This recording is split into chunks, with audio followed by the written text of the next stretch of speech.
What was Michael Jackson's best music video?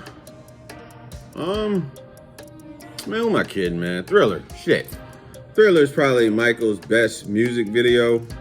Of course, there are many others that are like that can be considered. Of course, you got Smooth Criminal. You have Beat It, the way they did like the West Side Story type thing vibe with it, with the two different gangs. You can do Earth Song. You can say Remember the Time. I mean, it's just so many. But yeah, Thriller. Thriller's got to be that one. You got that Nia Long lookalike in the video. I damn sure thought that was Nia Long in the video, but I'm like, this is 1983, 84 when this video came out. Nia Long is probably like a teen. She probably was a teenager, I think. Yeah, she's born in 71, so she's like 13 when the thing came out. But she damn sure looked like Nia Long with the Jerry. Nia Long with the Jerry in the Dorothy shoes, walking the streets with Michael Jackson. And yeah, Thriller. Thriller's definitely the best music video just off of choreography alone. And I mean, I don't know how many of us have tried that choreography in our grandma's houses, our mom's houses together, just all that shit. All of that shit was done and choreographed. You had that one cousin that thought they was in charge, wanted to show you how to do shit. I think that might have been me, because I definitely knew Michael shit up and down. But yeah, it was it's gotta be Thriller. I think Thriller.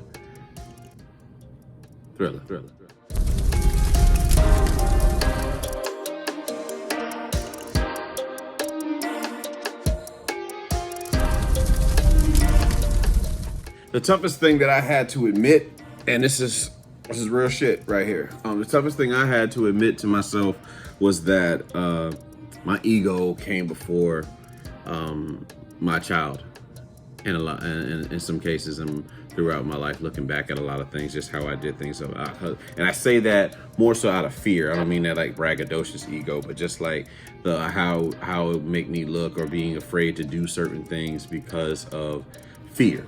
And that's that ego that eats at us more than anything else. You know what I'm saying? We make everything about us and just how it's going to make us look. And yeah, so I would say the toughest thing that I've had to admit to myself was that my ego came before my child in certain cases. And I didn't realize that's what it was at the time, like a certain fear of not acting on certain things that needed to be done.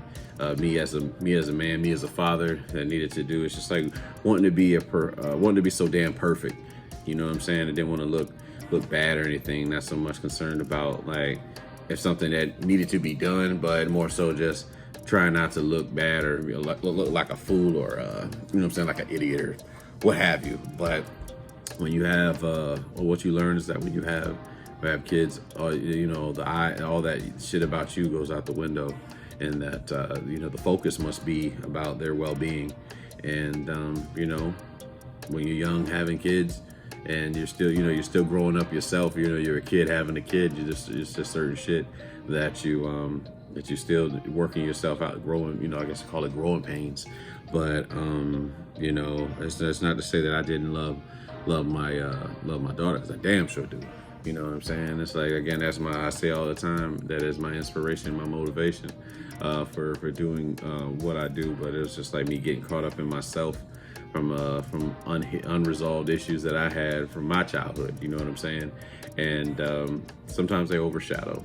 And sometimes it overshadows, and it takes a lot to admit that. So it's just like when you look back at the self, self-reflect, and you look back at a lot of things and why certain things didn't happen. It's like, oh, that's why, because you made it about you, and you got to take that. You got to take that to the chin. You know what I'm saying? Accept it.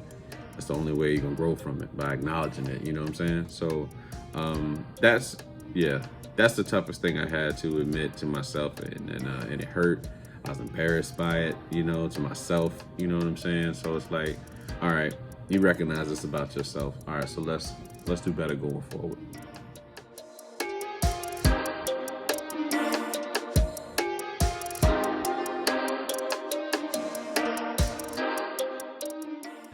My favorite quality about myself, I guess, my favorite quality about myself would be the ability to try to find a way out of something, like wanting to understand shit. You know what I'm saying? I guess that's probably what it is now. I mean, I would say my sense of humor, because that has kept me alive a lot of times where I definitely just felt like not being here anymore, but being able to make it, that to be able to laugh at or find humor in a lot of things is you know, is definitely a good quality to have too. But yeah, like I said, probably wanting understanding of everything that I've gone through, like the understanding just the suffering, finding meaning in the suffering. Yes, that's the best way to put it. Finding meaning of the suffering. So I really applaud myself on that, because it's helped me get through a lot of things that I've gone through in my life that I didn't quite understand, answers I may not ever get. But for me to look at the situation, assess it, and then find the meaning of it, that is what I really do admire about myself. I'll say that. I mean, I'm sure there's many other qualities that a lot of people could, that have known me, can probably say what they like, and damn sure what they probably don't like about me. But that is neither here nor there. People's opinion of you is not your business. For a long time, I tried to make it my business. You know, I cared about what people think, because that's that ego that I just spoke on. That ego just eats and eats and eats, and you just worry about what the fuck people think about you and all that stuff. You know, not knowing who you are, trying to validate, you know, trying to find validation elsewhere instead of what's on the inside. You know, but we didn't even get off topic. But yeah, that quality to find the meaning of the suffering and understanding what that means. You know, it's like life can hit you in so many different ways, and then it's like, why the fuck did that happen to me? I felt like I was doing the right thing. I felt like I was, you know, because it wasn't about you. A lot of times it's more so about what that individual's probably going through, and why they did that to you within that relationship, or why like again, a situation where, you know, I was caught in a relationship, messing with a coworker, for that matter.